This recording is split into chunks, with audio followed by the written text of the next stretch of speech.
Votre prof Tioji de retour. Alors, dans cette vidéo, on va voir la résolution de l'équation du deuxième degré, telle que x est l'inconnu et a, b et c sont des nombres réels, tels que a il est différent de zéro. Alors, comment trouver les solutions d'une équation de deuxième degré? Alors, d'abord, on doit définir le discriminant. C'est quoi le discriminant? C'est un donc, on le note delta.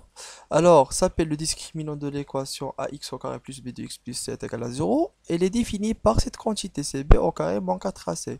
C'est après qu'on précise le nombre a, b et c, on commence à calculer le discriminant. Le discriminant, c'est une combinaison des coefficients d'une équation de deuxième degré. Donc, tout simplement, delta, c'est quoi? Delta, c'est si quelqu'un vous pose la question, c'est quoi le discriminant d'une équation de deuxième degré? Donc, tout simplement, c'est b au carré moins 4ac. Voilà la définition de discriminant. Et c'est à base de ce discriminant qu'on peut solutionner une équation ou bien qu'on peut trouver les racines d'une équation de deuxième degré. Et voilà. Donc, notez bien que il existe trois cas. Trois cas se présentent. Alors, le premier cas, si on trouve que le discriminant il est strictement positif. Alors, si on trouve le discriminant il est strictement positif, alors il existe deux solutions. Alors, la première solution, c'est moins b moins racine delta sur 2a. Et la deuxième, c'est moins b plus racine delta sur 2a. Alors que si le discriminant il est nul, alors l'équation admet une unique solution, c'est b moins b sur 2a. Donc c'est une solution double, donc on va pas détailler cette philosophie, c'est à vous de chercher si vous voulez approfondir à propos d'une équation double. Mais en général, si vous trouvez que delta est nul, alors on dit que l'équation est admet une unique solution, c'est x est égal à moins b sur 2a. Alors que si delta il est strictement négatif, alors l'équation n'admet pas de solution A. Alors et on écrit s est égal à l'ensemble vide. Maintenant, on va passer à un exemple. Cherchons les solutions de 2x au carré plus x moins 1 est égal à 0. Alors, au premier temps, on doit chercher les coefficients a, b et c. Et voilà, on a déjà trouvé dans la partie précédente les coefficients de cette équation. Donc, a est égal à 2, b est égal à 1 et c est égal à moins 1. Pourquoi a est égal à 2? Parce que c'est le coefficient multiplié fois x au carré. A, c'est le coefficient multiplié fois x au carré.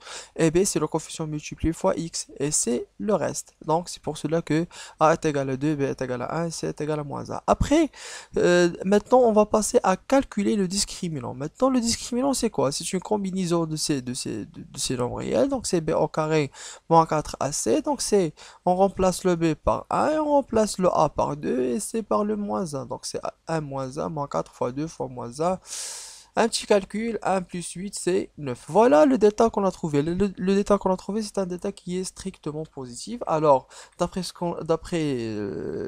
qu'on vient de dénoncer, c'est que si le delta est strictement positif, alors l'équation admet de solution moins b moins racine delta sur 2a ou moins b plus racine delta sur 2a. On doit les calculer.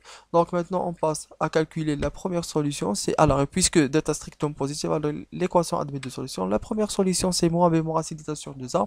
On remplace le b par 1, parce que b est égal à 1, et le delta par 9. Voilà, et le A avec le 2. Comme ça, c'est moins 1, moins racine 9 sur 2 fois 2, c'est moins 1, moins 3 sur 4, parce que racine 9 c'est 3, donc moins 1, moins 3 c'est moins 4 sur 4 c'est moins 1. Et voilà, on a trouvé la première solution. La deuxième, c'est moins B, plus, désolé, là, il y a une petite faute de frappe, on doit faire moins b plus racine delta sur 2a. On remplace le b, le delta et le a. On aura moins 1 plus racine 9 sur 2 fois 2. Donc c'est moins 1 plus 3 sur 4. C'est 2 sur 4. C'est 1 sur 2. Et voilà, on a trouvé les deux solutions de notre équation. Maintenant, l'ensemble de ces deux solutions, il va s'écrire de cette façon. Alors, S est égal l'ensemble qui contient les deux éléments, les deux solutions, moins 1 et 1 demi. Maintenant, on passe à un autre exemple. Donc, pour l'équation de x au carré moins 8x plus 16, maintenant on cherche le a, le b, le c. Donc, a c'est 1, b c'est moins 8 et c c'est 16. Et voilà. Après,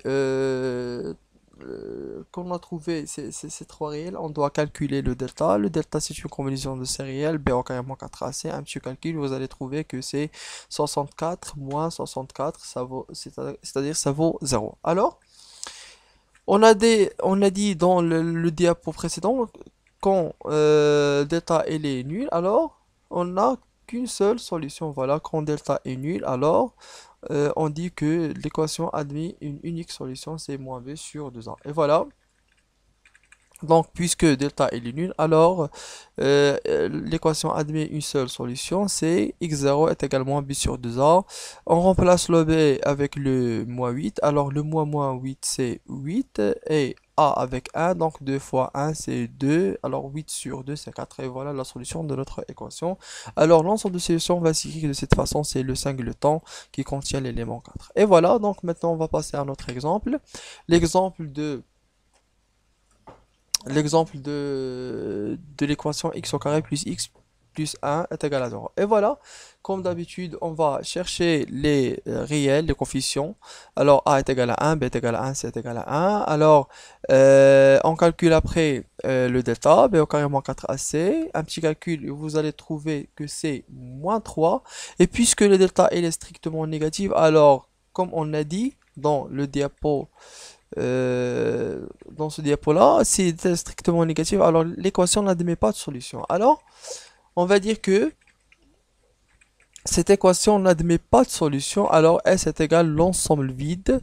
Et voilà, on a traité les trois cas où j'ai donné les trois cas où l'équation admet deux solutions, où l'équation admet une solution, et le dernier cas c'est le delta négatif, c'est l'ensemble vide. Donc, on se verra dans la prochaine vidéo où on va traiter le signe de trinôme, ou c'est-à-dire que comment tracer le tableau. Et avant de passer à la vidéo suivante, je vous conseille fortement de résoudre cet exercice. Je vous laisse ces trois équations. S'il vous plaît, essayez dans un bout de papier et envoyez-moi vos réponses dans le groupe WhatsApp. Euh, J'attends vos réponses. Merci. Aussi, j'attends vos questions. Si vous n'avez pas compris quelque chose, veuillez me poser la question dans le groupe.